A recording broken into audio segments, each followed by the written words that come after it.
நடந்து வரும் ஐபிஎல் தொடரில் நேற்று இரவு ராஜஸ்தான் அணியும் குஜராத் அணியும் மோதியிருந்தது. இந்த போட்டி தொடங்கும் போது வழக்கம் போல 10ஓடு 11ஆக இருக்கப் போகும் போட்டியாகத்தான் இதுவும் கருதப்பட்டது. இப்படியாக தொடங்கிய இந்த போட்டியில் முதலில் பேட்டிங் செய்த குஜராத் அணியில் சுப்மன் கில் மற்றும் ஜாஸ் பட்லரின் அதிரடியால் 20 ஓவர்கள் முடிவில் குஜராத் அணி 209 ரன்களை எடுத்துவிட்டது. அந்தளவுக்கு சுப்மன் கில்லும் ஜாஸ் பட்லரும் அதிரடியில் மிரட்டியிருந்தனர். பின்னர் இந்த மிகப்பெரிய இலக்கை நோக்கி சேசிங் செய்ய களமிறங்கிய ராஜஸ்தான் அணியில் ஓப்பனிங் இறங்கிய யாஸ்வி ஜெய்ஸ்வாலும் மற்றும் 14 வயது சிறுவனான சூரியவன்சியும் அதிரடி ஆட்டத்தை தொடங்கியிருந்தனர். அதுவும் 210 ரன்கள் என்ற மிகப்பெரிய இலக்கை ராஜஸ்தான் அணி எப்படி எட்டப்போகிறது என்று பலரும் யோசித்து கொண்டிருந்த போது அந்த 210 ரன்கள் என்ற இலக்கை வெறும் 10 ஓவர்களிலேயே ராஜஸ்தான் அணி எட்டிவிடும் அளவுக்கு இந்த 14 வயது சிறுவனான சூரியவன்சி உச்சக்கட்ட கொடூரத்தனமான அதிரடியை வெளிப்படுத்தியிருந்தார். அவங்க இந்த 14 வயது சிறு பாலகன் கிரிக்கெட் வரலாறு பார்த்திராத அளவுக்கு அதிரடியில் மிரட்டியிருந்தார். இவர் அடித்தது அனைத்துமே சிக்சர்கள், பவுண்டரிகள் தான். அதுவும் அதிகமாக சிக்சர்கள் தான்.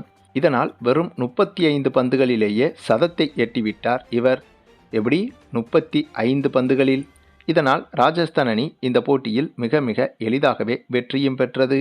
அதாவது ராஜஸ்தான் அணி இந்த ஐபிஎல் சீசனில் இருந்த அவுட் ஆஃப் ஃபார்முக்கு இவ்வளவு பெரிய இலக்கை சேசிங்கே செய்ய முடியாது என்று நினைத்தபோது இந்த 14 வயது சிறுவனால் மிகவும் எளிதாகவே சேசிங் செய்திருந்தது ராஜஸ்தான் அணி.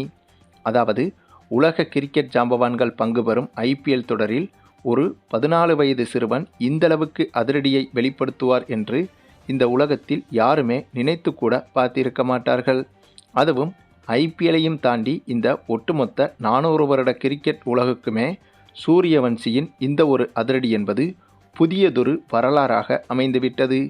அது மட்டுமில்லாமல் சூரியவன்சியின் அதிரடியால் ராஜஸ்தான் அணியின் இந்த வெற்றி என்பது புள்ளிப்பட்டியலில் சிஎஸ்கே அணிக்கு மிக மிக சாதகமாக அமைந்துவிட்டது. ஏனென்றால் இப்போது புள்ளிப்பட்டியலில் முதல் 4 இடங்களில் உள்ள அணிகள் இன்னும் அதிகப்படியான வெற்றிகளை பெற்று 14 புள்ளிகள், 16 புள்ளிகள், 18 புள்ளிகள் என்று சென்றுவிட்டால் சிஎஸ்கே அணியின் பிளே ஆஃப் வாய்ப்பு என்பது குறைந்துவிடும். ஆகவே இப்போது புள்ளிப்பட்டியலில் உச்சத்தில் இருந்த குஜராத் அணியின் இந்த தோல்வி என்பது மறைமுகமாக சிஎஸ்கே அணியின் பிளே ஆஃப் வாய்ப்புக்கு இன்னும் பலம் சேர்த்துள்ளது. சரி, நீங்கள் சொல்லுங்கள், இந்த 14 வயது சிறுவனான சூரியவன்சியின் இத்தகைய உச்சக்கட்ட அதிரடியை பற்றியும் இதனால் புள்ளிப்பட்டியலில் மிகப்பெரிய பலனை சந்தித்திருக்கும் சிஎஸ்கே அணியை பற்றியும் உங்களுடைய கருத்துக்களையும் கமெண்டில் தெரிவிங்க. மேலும் இந்த வீடியோ பிடிச்சிருந்தா லைக் பண்ணுங்கள், மற்ற அனைவருக்கும் ஷேர் பண்ணுங்கள், மறக்காமல் நம்ம சேனலை சப்ஸ்கிரைப் பண்ணுங்கள்.